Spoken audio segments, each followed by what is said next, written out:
Жаңы эле таможенный контролдон өттүк туруп эми Россиян таможенныйынан өтүп азыр нейтральный территорияда турабыз. Азыр Казакстандыкына барабыз, Казакстандыкынан өтүп кайра обратно бери чыгабыз. Мамилеси аябай эле начар болду. Как өгөй атадай эле мамиле кылды бизгечи. Ошонусу обидно болду да аягындачы. Бирок кыйынчылыктардын баары артта калды, жеңдик. Буюрса бирге максатыбыз бар болчу, бирге чыктырып кетели деп тынчыраак. Анда эмесе ушул видеонун аягына чейин көрүңүздөр. Бардык плюс минустарын айтып берем, границага баргандын нюанстарын айтып, ийне жибине чейин. Эгерде дагы дополнительный сурооңор да пайда болсо, бул видеону көрүп бүткөндөн кийин комментарийге жазгыла, комментарийден жооп берем. Ошол анткени эмне үчүн? Анткени комментарийден жазсаңар, бардык адамдар дагы штоп көргөндөй болсун. Эгерде мага эле чалып менден суразаңар, мен силерге жеке эле силерге жооп берип коем, анан бөлөк адамдар дагы чалганга туура келип калат. Ошон үчүн лучше комментарийге жазгыла. Бөлөк адамдар дагы окуп, суроону да окуп, жоопту да окуп, маалымат алып калсын. Желательно көп адамдар. Анткени ар кимдин эле чалганга убактысы жок. Мен да ар кимге эле жооп бергенге да убактым жок болуп калышы мүмкүн, тар болуп калышы мүмкүн. Салам алейкум достор, кутмандуу кушак күнүңүздөр менен. Азыр көп адамдар кирди чыкты кылып границага барып келип атышат. Көбү барайын деп пландаштырып жүрөт. Эмне себептен? Анткени мурда регистрацияга турчук, азыр турганга запрет кылып койду. Юрадреске официально как положено бардыгы по закону кылыш керек болуп калды. Анын үчүн эч кимде трудовой договор жок. Штраф 5000 штраф төлөш керек деп атат. Бирок эми таксисттер барып келиш керек, анткени и так эле биздин штрафтарыбыз көп, чора списокко түшүп калышыбыз мүмкүн. Ошон үчүн чыгып келели деп чыгып келип бир машинаны айдап бардык нюанс плюс минустарын айтып берем. Бул видеодон көргөзүп берем кандай плюс минустары бар. Бул видеону аягына чейин көрүңүздөр. Анда эмесе биринчи суроо, мисалы кайсы границага барыш керек деген суроону жооп берейин. Биз Маштакова деген границага барып келдик. Маштакова деген граница алысыраак экен бир аз. Бирок ал жакта адамдар аз экен. Барып келдик. Ошентсе да кичине тынчыраак барып келели депчи. Алыс болсо дагы зато мындай кичине уверенно, потому что бизге чейин биздин дос балдарыбыз ошол границага барып келишкен, анан кийин жакшы отзыв айтышты да, ошол границага баргыла желательно депчи. Биринчи момент. Экинчи момент болсо, биз выходной күнгө туш келдирбей, рабочий күнү барып келдик, анткени көбүнчө выходной күнү адамдар көп болуп, ал жакта пробка болуп калып, очередь болуп калат экен. Биз понедельник чыгып кеттик, понедельник кечинде. Бир машина менен бардык. Таксинин машинасы менен барганбыз. Ошол биздин ошибка экен. Ошол ошибкаларды да айта кетейин. Таксинин машинасы менен желательно барбай эле, желательно частный машина менен баргыла, колдон келсе. Эми на крайний случай, эгерде бөлөк машина жок болуп атса, бизде болуп таксинин машинасы менен эле барсаңар болот. Жолдон баратканда бизди жети жолу границага чейин где-то бир 1300 километр экен. Жети жолу ГАИ токтотту.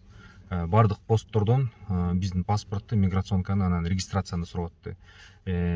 Водительден только праваны сурайт экен, анан СТСти сурайт экен. Ошон үчүн эгерде документи тура эмес адам немеге отура алса болот экен да, рульга отурупчу. Эгерде правасы бар. Бизде бир адамдыкы регистрация просроченный болуп калыптыр бир айгачы. Ошон үчүн штраф берип кетип атат. Сүйлөшүп 3 жерден бердик. 7 адам токтотту, 7 гаишник. Бирок калган 3-4 менен сүйлөштүк да. Сүйлөшүп эле мындай эле кой берип атышты алар. Эгерде мисалы ошондой просроченный неме болсо, регистрация болсо, анан базадан деле текшербейт экен. Эч ким үчүн регистрация базада жок болчу. Аны просто карап туруп эле числосун, датасын окуп коет экен. Кагаз жасаган биздин неме туугандарга эле ушундай распечатка кылып жазып алса болот экен да. Не оригинал делечи. Кийин жолдон баратканда желательно эки водитель болсо жакшы болот экен. Мисалы эки водитель алмак-салмак айдап баргангачы. Биз 3 суткага барып келебиз деп расчет кылып атканбыз, бирок 2 суткада эле барып келип калдык. Мына Кудай буйрса жигиттер болуп чыктык. Мен за рулёммун. Анан Кудай буйрса мына саат канча болду? 23:44 чыгып кетип атабыз Москвадан. Кандай дейсиң? Сүйлөп кой да. Сен барып келели. Аска сүйлөп кой да сен да. Ошо буйрса жолго чыгып атабыз. 3 күндө келсек керек. Иншалла. Так, мынакей, за рулем мен. Все, поехали. Достор, эгерде таксиде иштеп атсаңар, биз ачкан Белес таксопаркка кошулуңуздар. Бизде вывод моментальный. Парктын условиясы эң выгодный. 2% же күнүнө 100 рубльдан. Биз менен чогуу такси сферасын багындырыңыздар. Так, полный бак бензин құйдық. Бұйырса мына Жуковскийдің маңдайындамыз. 1280 км қалды. Бұйырса. Сағат қанша болып тұр? 46 минут 12-ден. Тетік жақта Қырғызстарда кетіп отышқан ұқсайды. Границаға. Дағы жолда өсем, сапарымыз қандай болып өткен көресіз бұлай бұйырса. Песня, балдыз, балдыз. Асхат.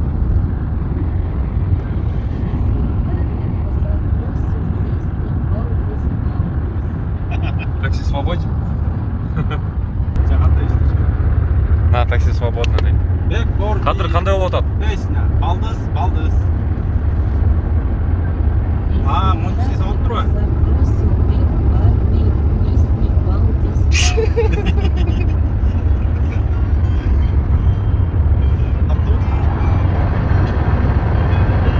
Uyqumuz kelip, çarçap, özü salaqsıtып бараттық жолдан көңілімізді көтеріп. Бұл жерден бәттіп тұр ғой. Бұл жерден бөліктен соң шашып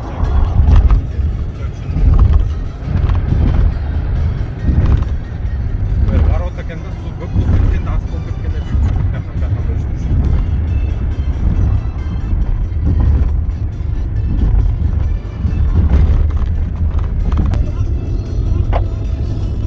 Далее тебе нужен, да?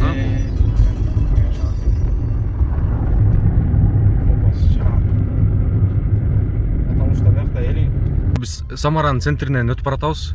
Дворец культуры екен.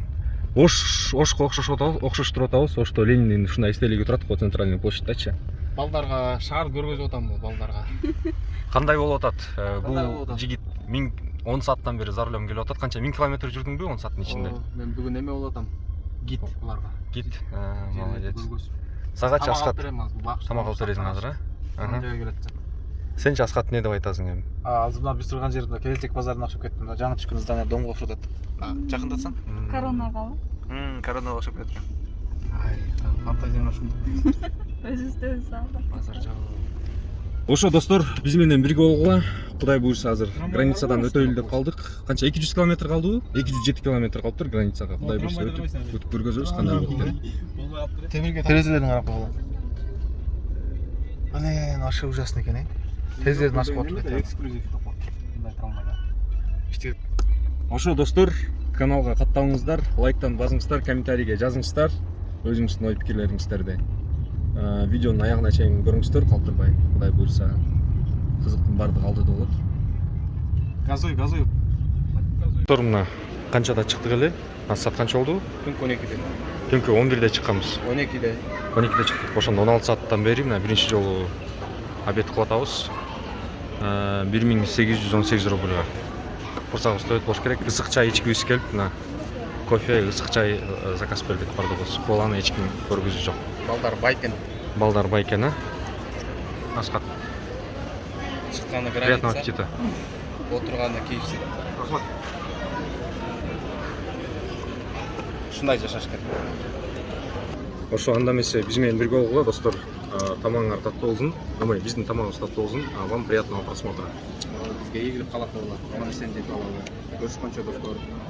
Жолдо нормальный чайхана жок экен. Ошол себептен фастфудка киргенге аргасыз болдук. Биринчи жолу барган үчүн билбейт экенбиз бул жакты. Балким каттап жүргөндөр билеттир. Бул жакты. Достор, мына саат ровно 10 болду. Бул жакка келгенибизге где-то бир жарым сааттай болду. Жарым сааттан бери турабыз мына очередь күтүп.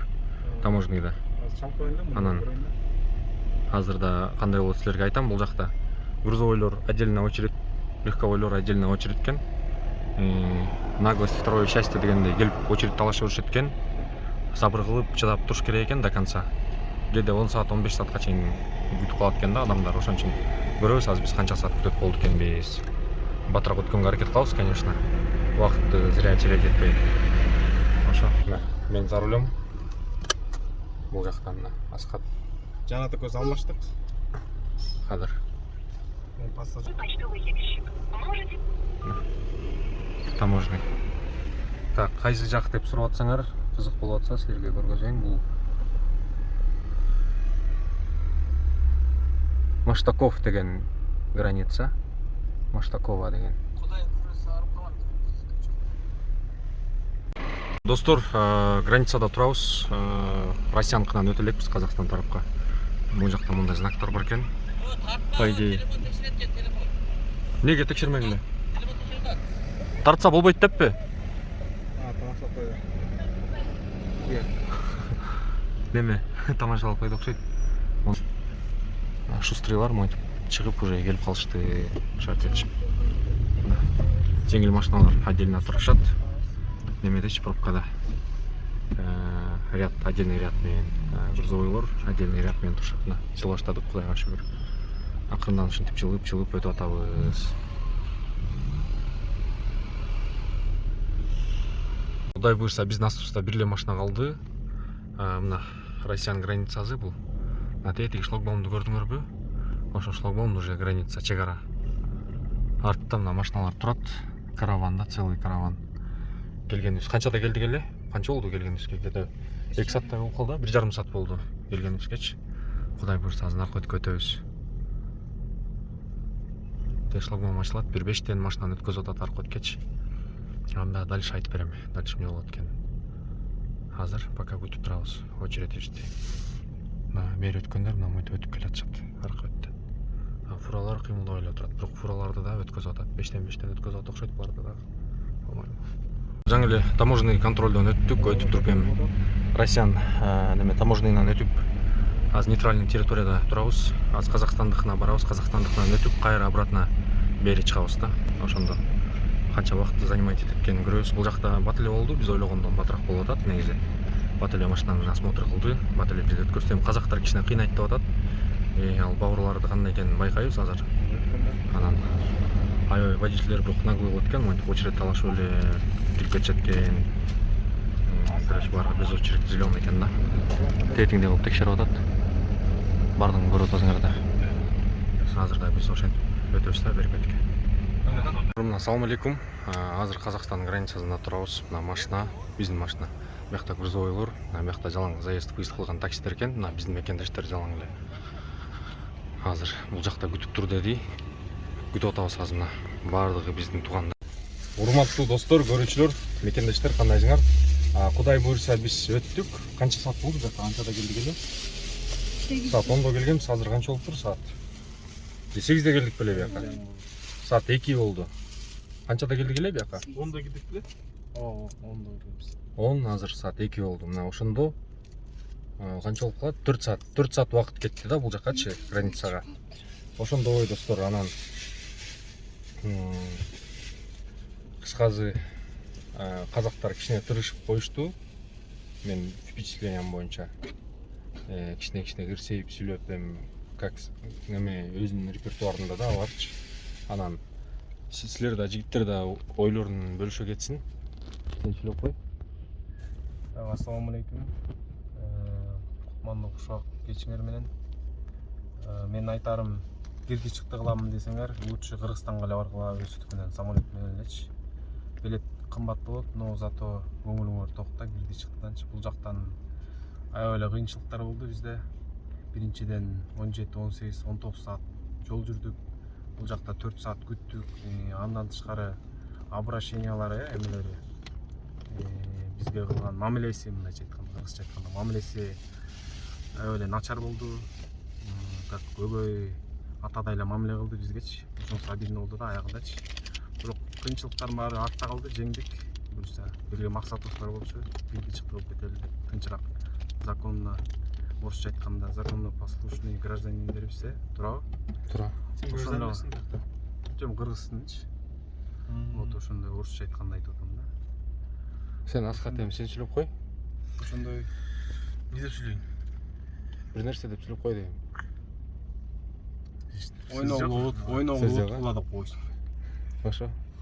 Макул анда. Ошо биздин көрүүчүлөр, бул видеого лайк басып, өзүңөр комментарий жазгыла, силердики кандай болду, кандай кылып решать этиңер ушул проблеманы, ушул көйгөй маселени.